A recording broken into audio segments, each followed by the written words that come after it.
ये कत्ल की एक ऐसी वारदात है जिसकी साजिश बिल्कुल मेरठ वाली मुस्कान की साजिश से मेल खाती है। मेरठ का सौरभ राजपूत मर्डर केस तो आपको याद ही होगा, जहां मुस्कान ने अपने प्रेमी के साथ मिलकर अपने पति सौरभ का मर्डर किया, फिर उसकी बॉडी के कई टुकड़े कर नीले प्लास्टिक के ड्रम में भरकर ऊपर से सीमेंट का घोल डालकर सील कर दिया था। ये घटना भी सेम वैसी ही है, बस यहाँ चेहरे अलग हैं और मर्डर करने के बाद लाश ठिकाने लगाने का तरीका अलग है। इस मामले का खुलासा भी शायद इतनी जल्दी नहीं होता, क्योंकि कातिलों ने लाश ठिकाने लगाने के लिए काफ़ी दूर का रास्ता चुना था। लेकिन उनकी एक गलती से बेहद उलझा हुआ ये मामला पुलिस ने चंद घंटों में ही सुलझा लिया। इसी के साथ एक बार फिर वही कहानी सामने आई जिन कहानियों ने इन दिनों लोगों को दहला रखा है, यानी पति पत्नी और वो। इन कहानियों में मौत और मात दोनों पतियों के हिस्से आ रही है। चलिए इस वारदात की पूरी कहानी आपको बताते हैं कि कैसे कातिलों ने इस हत्याकांड को अंजाम दिया और कैसे एक बारकोड के सहारे पुलिस ने इस ब्लाइंड मर्डर केस को सॉल्व कर लिया। नमस्कार, मैं अंकित स्वागत करता हूं आपका अलर्ट इंडिया के एक और नए एपिसोड में। अगर आपको यह वीडियो पसंद आए तो प्लीज़ लाइक शेयर सब्सक्राइब करना ना भूलें। 20 अप्रैल 2025, जिला देवरिया, उत्तर प्रदेश।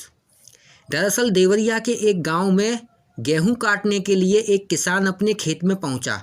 तभी उसकी नज़र बगल वाले खेत में पड़े एक लावारिस ट्रॉली बैग पर पड़ी। उस ट्रॉली बैग के इर्द गिर्द कुछ कपड़ा यानी चादर जैसी कुछ चीज़ भी लिपटी हुई थी। बैग देखकर लग रहा था मानो बैग में किसी चीज़ को ठूस कर भरने की कोशिश की गई है और पूरी तरह पैक ना कर पाने की सूरत में उसे चादर से ढक दिया गया है। पहली ही नज़र में मामला संदिग्ध लग रहा था, लिहाजा उस किसान ने फ़ौरन उसकी जानकारी पुलिस को दी और पुलिस तुरंत मौके वारदात पर पहुंची। फिर तो यहाँ भी वही बात निकली जो अक्सर आजकल निकला करती है। ट्रॉली बैग में पुलिस को तकरीबन 35 से 37 साल की उम्र के एक शख्स की लाश मिली। अब पुलिस के सामने सवाल था कि आखिर मरने वाले शख्स की पहचान कैसे की जाए ताकि कत्ल के मामले की तफ्तीश आगे बढ़ सके। जाहिर है कि कातिल सबूत मिटाने के इरादे से ही लाश को ट्रॉली बैग में भरकर उस सुनसान जगह पर मौजूद खेत में फेंक कर गया था। ट्रॉली बैग में पैक उस लाश को देखकर पुलिस को भी शुरू में ये मामला क्लूलेस ही लगा था, लेकिन लाश बरामद करने के साथ साथ जब पुलिस ने ट्रॉली बैग की तलाशी ली तो कातिलों की एक गलती से पुलिस को पहली ही कोशिश में इस केस का एक अहम सुराग मिल गया।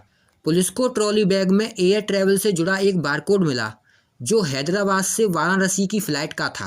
अब पुलिस ने वाराणसी एयरपोर्ट से उस बारकोड पर ट्रैवल करने वाले मुसाफिर के बारे में जानकारी जुटाई। पुलिस की कोशिश रंग लाई और मरने वाले की शिनाख्त हो गई। पुलिस को पता चला कि ट्रॉली बैग पर लगे उस बारकोड पर देवरिया के रहने वाले नौशाद ने ट्रैवल किया था। बस ये जानकारी मिलते ही पुलिस की एक टीम फ़ौरन मौके वारदात से करीब 60 किलोमीटर दूर देवरिया के ही एक गाँव जा पहुँची, जहाँ नौशाद का घर था। 37 साल का नौशाद सऊदी अरब में रहकर नौकरी किया करता था और कुछ रोज पहले ही विदेश से अपने घर लौटा था। घर में जाकर पूछताछ करते ही कत्ल की सारी कहानी साफ हो गई। पता चला कि नौशाद के अलावा उसके घर में उसके बुजुर्ग पिता, नौशाद की पत्नी रजिया और उनकी 9 साल की बच्ची रहती हैं। चूँकि नौशाद विदेश में रहता था, उसकी गैर हाजिरी में वहाँ उसकी पत्नी रजिया का उसी गांव में रहने वाले उसके भांजे के साथ अफेयर था। लेकिन जब से नौशाद वापस लौटा था तभी से इस लव अफेयर में दिक्कतें आने लगी थीं, जिसके बाद रजिया ने अपने प्रेमी और उसके एक दोस्त के साथ मिलकर एक खूनी साजिश रची, जैसे मेरठ मर्डर केस में मुस्कान ने रची थी।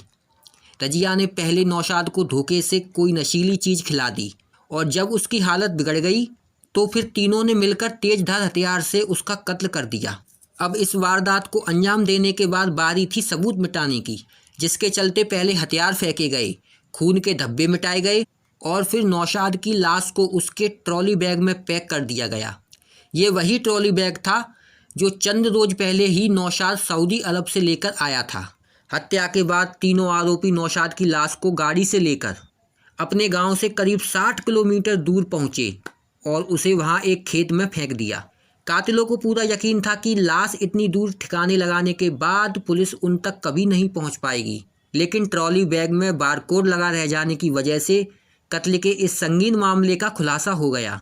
फिलहाल पुलिस ने नौशाद की पत्नी रजिया को तो गिरफ्तार कर लिया है, जबकि उसका प्रेमी और उसका दोस्त फरार हैं। उनकी तलाश की जा रही है।